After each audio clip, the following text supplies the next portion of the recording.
aujourd'hui pour une nouvelle vidéo YouTube et dans cette vidéo, on va parler des verbes de sens. Alors, est-ce que tu connais des verbes de sens? Si tu en connais, n'hésite pas à me les écrire en commentaire en mettant une petite phrase avec pour voir si tu arrives à bien les utiliser. Et dans cette vidéo, je vais vous apprendre 3 verbes de sens. Je vais vous expliquer ce qu'ils signifient, comment on les utilise et comment on va créer une phrase avec. Donc, si tu ne connais aucun verbe de sens, cette vidéo est faite pour toi. Et on se dit à tout de suite pour voir le premier.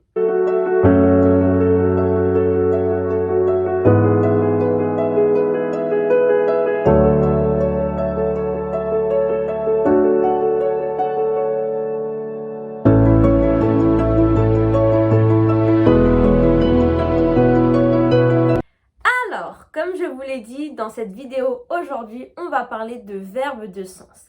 Et on va commencer avec le premier verbe de sens qui est le verbe look.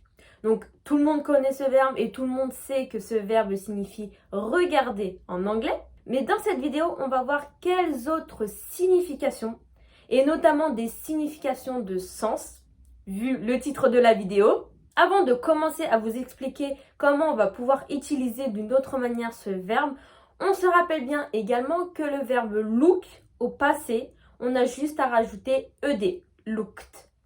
Attention, même si on rajoute ed à la fin, on ne va pas prononcer le verbe looked. D'accord? Parce que souvent, j'entends des personnes dire I looked. C'est totalement faux. D'accord? Si vous dites I looked, on va jamais vous comprendre. Pour pouvoir bien prononcer le verbe look au passé, les lettres ed vont avoir un son T. Ce qui va nous donner looked.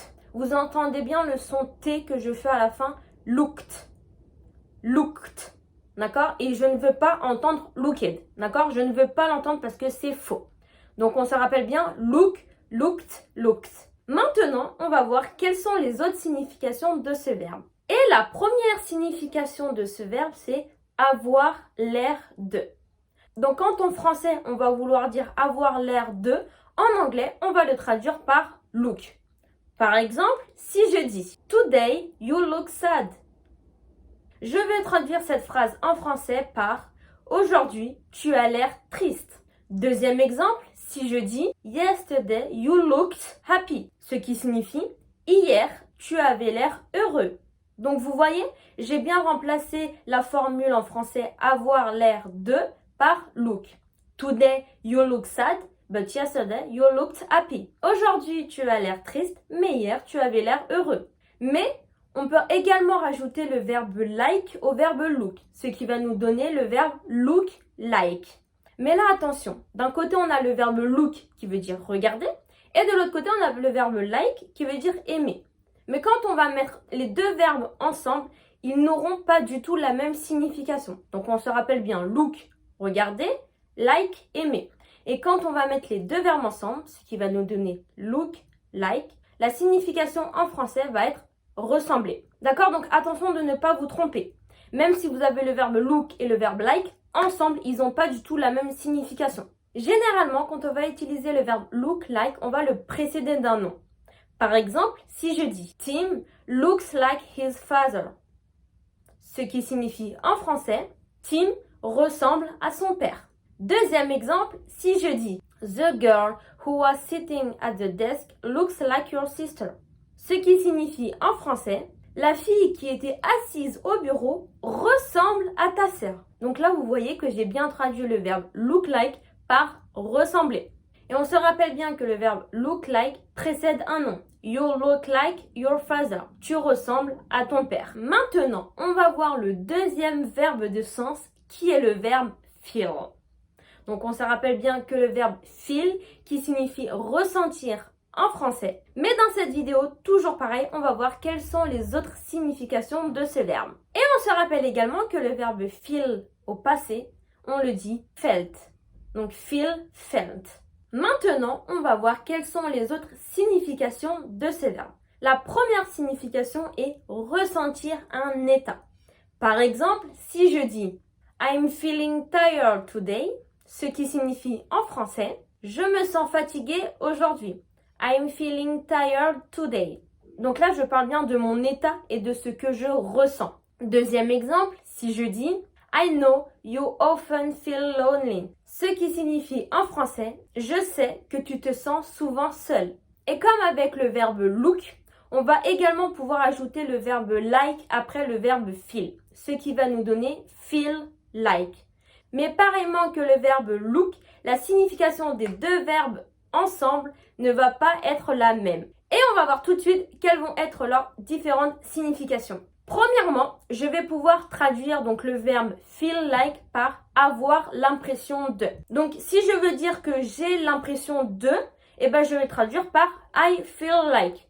Par exemple, si je dis I feel like you're mad, ce qui signifie en français j'ai l'impression d'être votre bonne. Donc c'est moi qui ai cette impression-là. Ce n'est peut-être pas la vérité, mais j'ai cette impression-là, donc j'utilise le verbe feel like. Deuxième exemple, si je dis I felt like I was alone in the world, ce qui signifie en français j'avais l'impression d'être seul au monde. Donc là c'est pareil, c'est moi qui ai cette impression. J'avais cette impression d'être seul au monde. Donc j'utilise le verbe feel like. I felt like I was alone in the world. Mais attention, parce que feel like a une deuxième signification. Feel like peut être également traduit par avoir envie de. Par exemple, si je dis I feel like sleeping, j'ai envie de dormir. I feel like sleeping. Petit aparté aussi, parce que j'ai oublié de vous dire que feel like fait partie des verbes au gérondif. Et on se rappelle bien que quand on utilise un verbe au gérondif, le verbe qui va venir juste après, il va se terminer en ing. Donc là, si je veux dire j'ai envie de dormir, I feel like sleeping. Je mets bien ing à la fin de mon verbe. Je ne dis pas I feel like sleep ou alors I feel like to sleep. Non, on se rappelle bien que le verbe feel like, c'est un verbe au gérondif. Donc le verbe qui va venir juste après, on va rajouter ing. I feel like sleeping. Deuxième exemple, si je dis I felt like a big sandwich, ce qui signifie en français j'avais envie d'un gros sandwich. Donc là, vous voyez bien que j'ai bien traduit mes deux phrases par j'ai envie de. Donc on se rappelle bien qu'on utilise le verbe feel like quand on parle soit d'une impression, soit d'une envie. Et pour finir, on va voir le troisième verbe de sens qui est le verbe seem. Seem qui signifie en français sembler. Mais dans cette vidéo, on ne va pas voir cette signification-là et on va voir quelle autre signification a le verbe seem. Et le verbe seem a la même traduction que le verbe look, donc avoir l'air de, mais on va l'utiliser d'une autre manière. On se rappelle que quand on veut dire avoir l'air de avec le verbe look, on va mettre le verbe look et ensuite on va mettre un adjectif. Mais pour le verbe seem, il va être suivi du verbe to be et du verbe en ing. Par exemple, si je dis My nephew seems to be doing well in Australia, ce qui signifie en français mon neveu a l'air de réussir en Australie. Donc là, vous voyez bien que j'ai traduit mon verbe seem par avoir l'air de. Deuxième exemple, Jen and Ian seem to be getting on well together, ce qui signifie en français Jen et Ian ont l'air de bien s'entendre. Donc là, comme vous l'avez vu, j'ai bien traduit le verbe seem par avoir l'air de. Et voilà, c'est tout pour cette vidéo sur les 3 verbes de sens. Évidemment, il n'y en a pas que 3, il y en a plusieurs. Dites-moi en commentaire si ça vous intéresse que je vous fasse une vidéo sur les autres verbes de sens qui existent en anglais. En attendant, si vous avez des questions, n'hésitez pas à me les poser en commentaire, je vous y répondrai. Si vous avez aimé la vidéo, n'hésitez pas à mettre un petit pouce bleu et à vous abonner. Et nous, on se dit à la semaine prochaine pour la prochaine vidéo.